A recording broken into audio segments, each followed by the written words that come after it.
Hello everyone, today we're going to combine Phylock, Bird of Paradise, and splits all together. Let's bring the fabric around your hip bones and lean back. Hold your right knee, bring yourself up. Kick down your right leg, like this. And then we're going to lean back, bring up your left leg, and put it behind the left paw like this.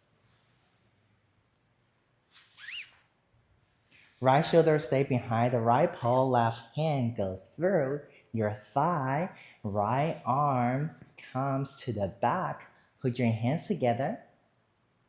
3, 2, 1.